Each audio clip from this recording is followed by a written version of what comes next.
Bienvenue dans cette analyse des idées du livre Le millionnaire automatique de David Barr.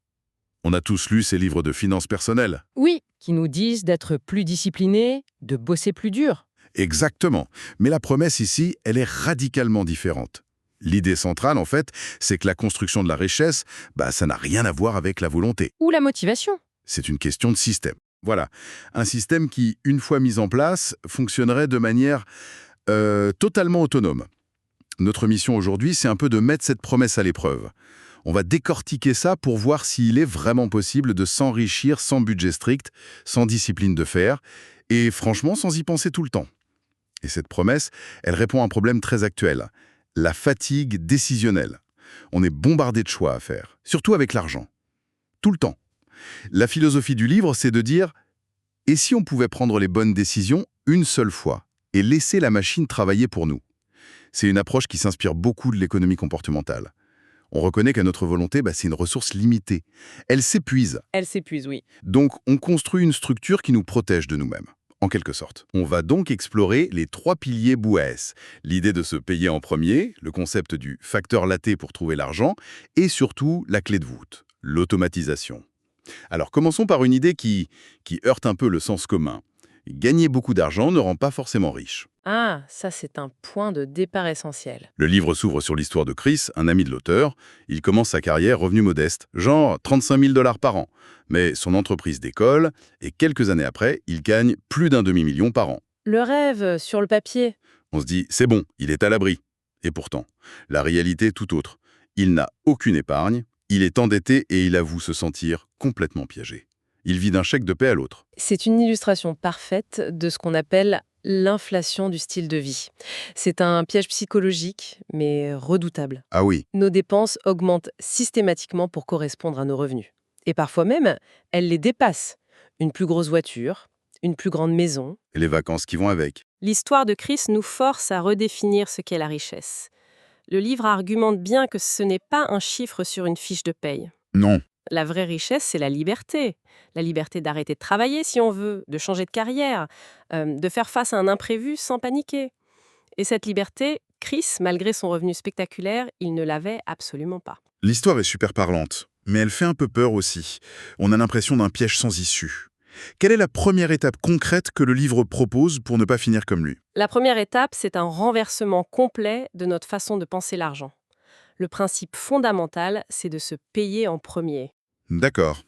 Si on regarde le flux d'argent habituel, le salaire arrive. Qui est payé en premier? Le gouvernement, avec les impôts. Ensuite, Le propriétaire, les banques, avec les crédits, les assurances, on paye tout le monde. Et s'il reste quelque chose à la fin? voilà, s'il reste quelque chose, on essaye de l'épargner. Le livre appelle ça une recette pour la pauvreté. Parce qu'on se traite soi-même son propre futur comme la dernière des priorités. Vous mettez le doigt sur le problème central, qui est avant tout psychologique. En se payant en dernier, on se positionne mentalement comme la dernière roue du carrosse. La proposition du livre, c'est d'inverser ce flux. Totalement. Se payer en premier, ça veut dire que dès que le salaire arrive, un transfert automatique est fait vers des comptes d'épargne et d'investissement, avant même qu'on ait la chance de voir cet argent. Avant de pouvoir le dépenser. Exactement. Le reste, ce qui est visible sur le compte courant, ça devient le montant réel avec lequel on doit vivre. L'auteur suggère de viser entre 10 et 20% de son revenu brut, mais ce qui est important, c'est le mécanisme. Même commencer avec 1%, ça change radicalement la dynamique. On crée l'habitude. D'accord, le principe est clair. Mais la réaction immédiate de beaucoup de gens, c'est bien joli, mais où est-ce que je les trouve, ces 10%? Je suis déjà à la limite chaque mois. C'est là qu'intervient le concept le plus célèbre du livre, le fameux facteur latte. Exactement. C'est la réponse à l'objection numéro 1.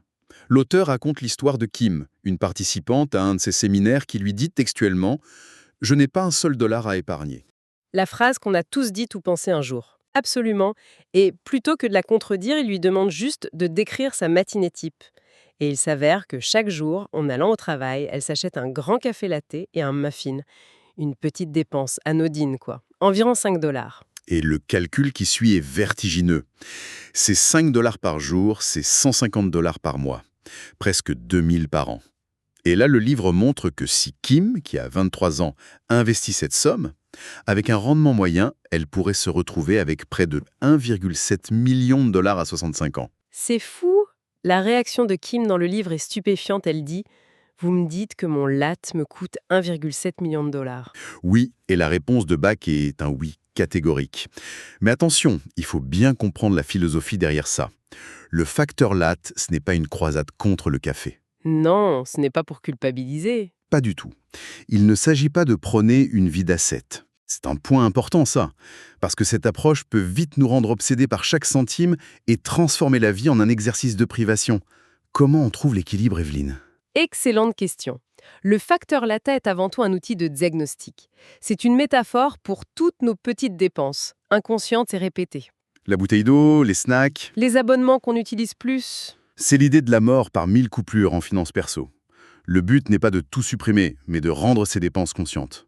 L'exercice, c'est de se demander, est-ce que ce plaisir immédiat de 5 € vaut plus pour moi que la liberté financière qu'il pourrait m'acheter à long terme? Et parfois, la réponse est oui. Et c'est très bien. Mais souvent, on réalise que beaucoup de ces dépenses, en fait, ne nous apportent pas un vrai bonheur.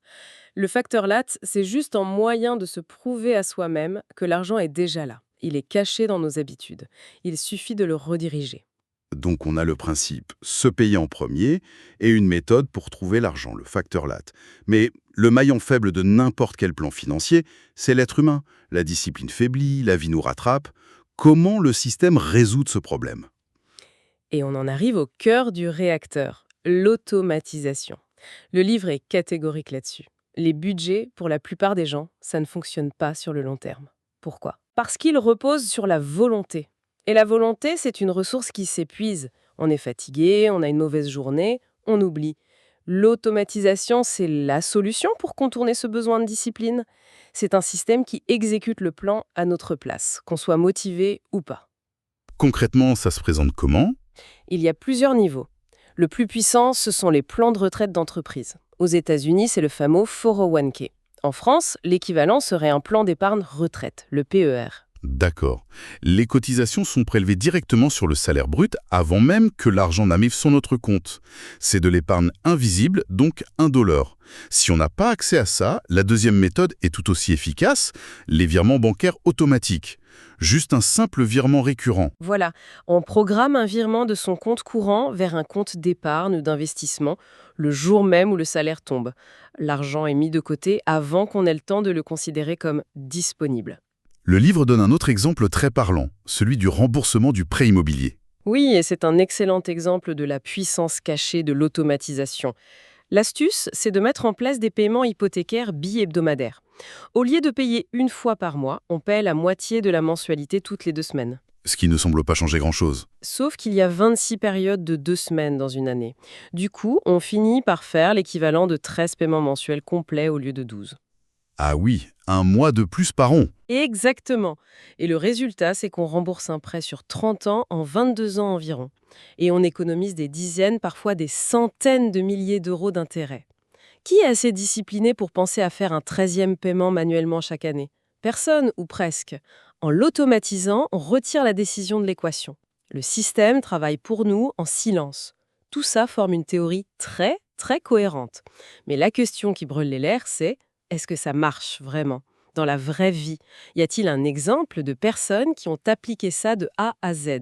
C'est précisément la question que l'auteur s'est posée, et la réponse qu'il a trouvée est à l'origine de tout le livre. C'est l'histoire du couple McIntyre, Jim et Sue. D'accord. Un couple de la classe moyenne dont le revenu annuel combiné n'a jamais dépassé les 50 000 $. Ni expert en finance, ni entrepreneur à succès. Des gens ordinaires. Et donc, Et pourtant, ils ont pris leur retraite au début de la cinquantaine avec un patrimoine de près de 2 millions de dollars, 2 maisons entièrement payées et un portefeuille d'investissement solide. attendez, je vais être sûr de bien comprendre. Ils ont accumulé 2 millions de dollars avec un revenu modeste, sans tenir de budget et, d'après le livre, sans se priver de vacances. Ça semble presque trop beau pour être vrai. Quel était leur secret, concrètement? Leur secret, c'était justement l'absence de secret, l'absence de gestion active. Ils étaient le millionnaire automatique incarné, sans même le savoir. Analysons leur parcours. Ils ont appliqué chaque principe. Ok. Premièrement, ils se sont payés en premier, dès leur premier emploi, en automatisant des prélèvements vers leur compte de retraite. Deuxièmement, ils ont acheté une maison et ont mis en place des paiements automatiques pour la rembourser plus vite, exactement comme l'astuce bi-hebdomadaire. Tout était automatique. Le point crucial est là. Tout était automatisé. Ils n'ont pas eu besoin de discipline parce que le système était discipliné pour eux. Ils ont mis en place les mécanismes au début de leur carrière et les ont juste laissés tourner en arrière-plan pendant 30 ans. Donc leur succès ne venait pas d'une gestion financière brillante au quotidien, mais de quelques bonnes décisions prises une seule fois, au tout début. Exactement. Et c'est cette simplicité qui a été un électrochoc pour David Batch, qui était alors un jeune conseiller financier.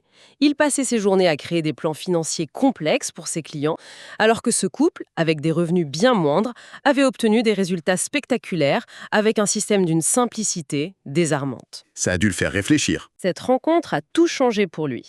Il a compris que la constance et un bon système étaient infiniment plus puissants qu'un revenu élevé et des décisions financières sporadiques. Il a alors lui-même automatisé toute sa vie financière sur ce modèle. Les McIntyre, c'est la preuve que ce n'est pas une théorie, mais un chemin praticable. Alors, si on rassemble toutes les pièces du puzzle, quel est le message final? Il semble que l'idée, c'est que la construction de la richesse est moins une question d'intelligence financière ou de sacrifice, et plus une question d'architecture. Oui, une architecture financière, il s'agit de construire un système, une fois pour toutes, qui travaille pour nous. Un système en 3 étapes. Prendre la décision de se payer en premier, trouver l'argent en rendant conscient son facteur laté, et surtout automatiser l'ensemble pour que le plan s'exécute tout seul en arrière-plan. C'est la feuille de route. Mais ça soulève une dernière question, peut-être la plus importante. Le but de tout ce système, c'est de nous libérer de l'anxiété financière, de faire en sorte que l'argent ne soit plus une préoccupation de chaque instant. D'accord. Admettons que le système soit en place, qu'il fonctionne. L'épargne est automatique, les dettes se remboursent, l'avenir se construit. Sans qu'on y pense, que se passe-t-il alors? On est libre. Voilà. Le livre suggère que la vraie richesse, ce n'est pas le montant sur le compte en banque. C'est la liberté mentale et émotionnelle que ce système procure. La question qui se pose est donc, une fois que notre bande passante mentale n'est plus occupée par le stress de l'argent, à quoi allons-nous l'employer? Hmm. Le système nous donne le comment atteindre la liberté financière, mais le pourquoi, ce que l'on choisit de faire de cette liberté, c'est peut-être là que le véritable travail et la véritable vie commencent.